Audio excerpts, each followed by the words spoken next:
Dear viewer, সকলকে আন্তরিক শুভেচ্ছা এবং অভিনন্দন জানাচ্ছি। আশা করি আপনারা সকলেই ভালো আছেন।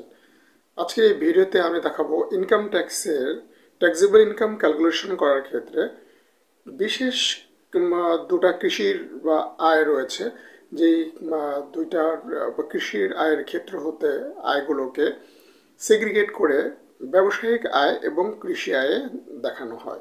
এই ভিডিওতে আমি আপনাদের সাথে আলোচনা করব যে ওই বিশেষ দুইটি কৃষিক্ষেত্রের আয় হতে কি পরিমাণ আয় ব্যবসায়ের আয় হিসেবে দেখাতে হয় এবং কি পরিমাণ আয় কৃষি হতে আয় হিসেবে ভাগ করে দেখাতে হয়।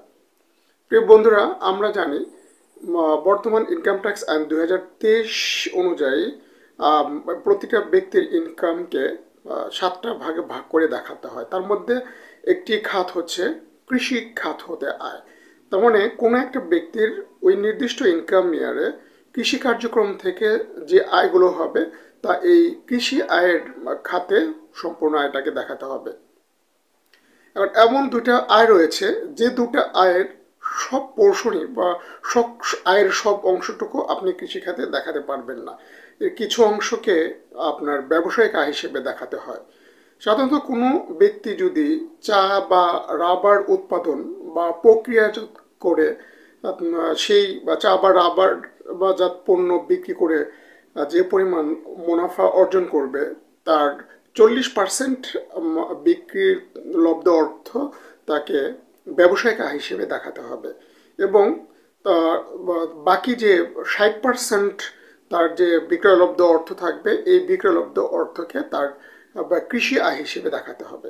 প্রিয় বন্ধুরা, কৃষি হতে আয়ের এই দুইটা খাত ছাড়া অন্যান্য যে খাতগুলো রয়েছে, যেমন ধরেন খাদ্যশস্য উৎপাদন, তারপরে মাংস বা দুগ্ধ বা ডিম উৎপাদন করার জন্য কোনো পাখি পশু পালন, তাছাড়াও এমনি অন্য কোনো কারণে পাখি তারপরে পশু লালন পালন করা, এরপর ফলমূল শাকসবজি চাষাবাদ, এরপর সরীসৃপ জাতীয় প্রাণীর চাষাবাদ, পশু পাখি লালন পালন ইত্যাদি থেকে যে ইনকামগুলো হয় সব ইনকামগুলোকে সরাসরি কৃষিখাতের আয়ের অধীনে আয় হিসেবে দেখাতে হয়।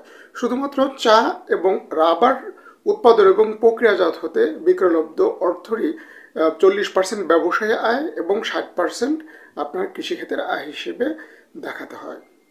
তার মানে চা এবং রাবারজাত পণ্য উৎপাদন এবং বিক্রয় করে যে অর্থ পাবেন, যে আয় হবে, এই আয়ের সবটুকু আপনি কৃষি আয় হিসেবে দেখাতে পারবেন না।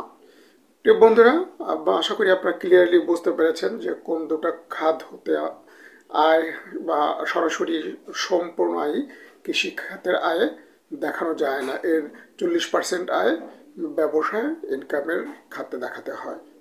পরবর্তী ভিডিও দেখার আমন্ত্রণ জানিয়ে বন্ধুরা আজকের মতো এখানেই বিদায় নিচ্ছি। খোদা হাফেজ।